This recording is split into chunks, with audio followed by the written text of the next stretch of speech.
एक बार फिर स्वागत है दोस्तों। आज मैं आपको कराने वाला हूं फ्लेक्सिबल एक्सचेंज रेट सिस्टम क्या होता है। पिछली वीडियो में हमने जाना था कि फिक्स एक्सचेंज रेट सिस्टम क्या होता है और इसके साथ साथ हमने जाना था कि रीवैल्यूएशन और डीवैल्यूएशन क्या होते हैं। आज मैं आपको बताने वाला हूं दूसरा पार्ट जिसका नाम है फ्लेक्सिबल एक्सचेंज रेट सिस्टम, जिसको हम लोग फ्लोटिंग एक्सचेंज रेट सिस्टम भी कहते हैं। जब हम लोग रुपीज़ की वैल्यू डॉलर में या डॉलर की वैल्यू रुपीज़ में फिक्स करते हैं तो इनमें एक बहुत इंपॉर्टेंट सिस्टम हमारे पास दोस्तों आता है जिसका नाम है फ्लेक्सिबल एक्सचेंज रेट सिस्टम, जो कि फिक्स एक्सचेंज रेट सिस्टम के जाने के बाद आया। इस सिस्टम में क्या होता है दोस्तों, जो मार्केट फोर्सेज है जिनका नाम है डिमांड और सप्लाई, वो डिसाइड करते हैं कि डॉलर की वैल्यू क्या होने वाली है। एक छोटा सा एग्जांपल मैंने आपको देने की कोशिश करी है। यहाँ पर आपके सामने एक पूरा एक अच्छा सा टेबल यहाँ पे नजर आ रहा है, शेड्यूल आपको नजर आ रहा है। ये समझाता है आपको क्या, देखिए मान के चलते हैं जो फॉरेन करेंसी का रेट है वो दोस्तों है 60, 61, 62, 60, 64, ठीक है, ये उसका रेट है।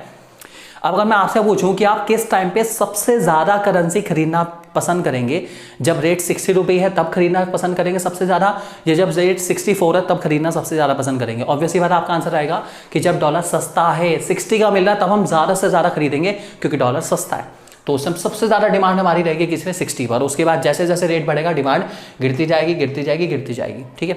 रही बात सप्लाई की, सप्लाई मीन्स बेचने की बात चल रही है, आप किस टाइम बेचना पसंद करेंगे।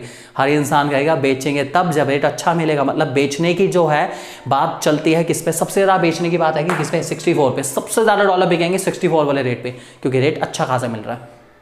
मतलब डेफिनेटली यहाँ सबसे ज़्यादा होगी 100, और वैसे भी जिस टाइम रेट कम है उस टाइम आपकी सप्लाई भी क्या होगी, कम होगी। तो सप्लाई हमारी हुई 20, 40, 60, 80, 100। इस बात का ध्यान रखिए चलिए दोस्तों कि डॉलर के रेट में और डॉलर की डिमांड में रिलेशन हमेशा इन्वर्स रहता है, और डॉलर के रेट में और डॉलर की सप्लाई में रिलेशन हमेशा पॉजिटिव है। ये आपको नजर आ रहा है, ठीक है। मैंने इसको यहाँ पे प्लॉट करने की कोशिश करी, जहाँ पे डिमांड और सप्लाई इंटरसेक्ट हुए हैं दोस्तों, जैसे यहाँ 60, 60 इक्वल है, वहाँ पे हमारा फॉरेन एक्सचेंज रेट तय हुआ। फॉरेन एक्सचेंज रेट आया दोस्तों 62, ठीक है। इसको हमने क्या करा, यहाँ पे ग्राफ के थ्रू बनाया है, पॉजिटिवली बनाया है। यहाँ पे ध्यान से देखेंगे आप लोग, देखिए रेट हमारे पास है, यहाँ पे फॉरेन एक्सचेंज रेट हमारे पास वाई एक्सिस पर है, और फॉरेन एक्सचेंज मीन जो क्वांटिटी डिमांड और क्वांटिटी सप्लाई है फॉरेन करेंसी की, वो हमने ली है नीचे, दैट इज एक्स एक्सिस पे। इसको कहा जाता है दोस्तों फॉरेन एक्सचेंज। इस बात को ध्यान रखिए चलिए, जिस रेट पे बदला जाता है वो फॉरेन एक्सचेंज रेट है, और जो क्वांटिटी होती है, क्वांटिटी डिमांड क्वांटिटी सप्लाई, उसको कहा जाएगा दोस्तों फॉरेन एक्सचेंज। इतना अपने माइंड में जरूर बिठा लीजिए, ठीक है।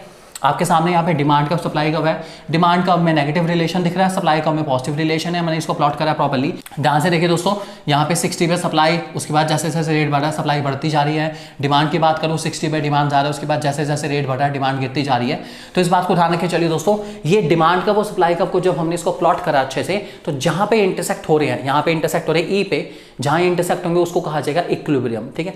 इक्विलिब्रियम के बिल्कुल सामने हमारे आने वाला है foreign exchange rate. Equilibrium foreign exchange rate आ गया दोस्तों हमारा कितना, 60 रुपये। यहाँ पे भी 62 आया था शेड्यूल में, और कर्व में भी कितना है 62।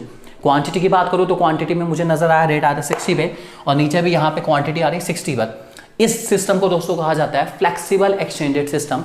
इस सिस्टम में मार्केट फोर्सेस जिनका नाम है डिमांड और सप्लाई, ये दोनों मिलकर तय करती हैं कि रेट क्या होने वाला है। और सबसे अच्छी बात यह है कि इसके अंदर गवर्नमेंट का दखल नहीं होता, इसके अंदर कोई दखल अंदाजी नहीं कर सकती हमारी सरकार। जो मार्केट फोर्सेस करना चाहें, मार्केट फोर्सेस में बहुत पावर है दोस्तों। डिमांड सप्लाई जिस चीज को जितना ऊपर उठाना चाहे, जिसको नीचे ले आना आ सकती है, पावर बहुत है डिमांड सप्लाई में। तो इसमें डिमांड और सप्लाई तय करेंगे कि डॉलर का रेट क्या होगा और क्या नहीं होगा। इस सिस्टम का नाम है दोस्तों हमारे पास फ्लेक्सिबल एक्सचेंज रेट सिस्टम।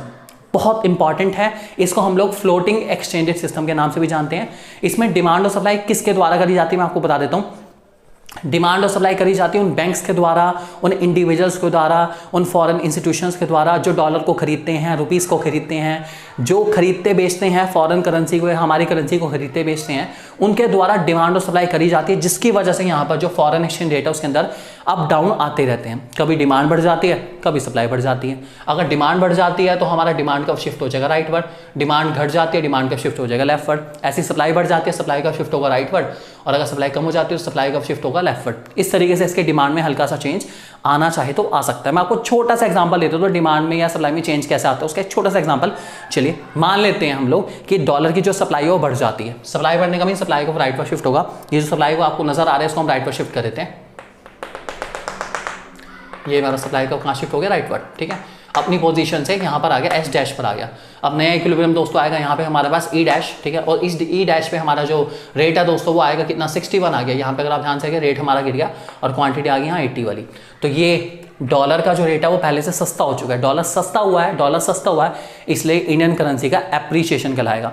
ये हमारे लिए अच्छी सिचुएशन है, ये इंडियन करेंसी का एप्रीशिएशन है, इसलिए हमारे लिए बहुत अच्छा है। तो इस प्रकार से दोस्तों जब डिमांड एंड सप्लाई में चेंज आता है तो डॉलर की वैल्यू में चेंज आता रहता है। अगर रेट ऊपर जाता है तो डेप्रीशिएशन है, और अगर रेट नीचे आता है तो ये हमारी इंडियन करेंसी का एप्रीशिएशन कहलाएगा। इस बात को ध्यान रख के चलना है। थैंक यू दोस्तों। अगली वीडियो में आपके लेके आने वाला हूं जिसमें आपको बताऊंगा कि manage floating exchange rate system क्या होता है और उसका हॉर्स वाली कहानी के साथ कैसे नाता है। ये जानेंगे हम किसमें, अगली वीडियो में। थैंक यू दोस्तों।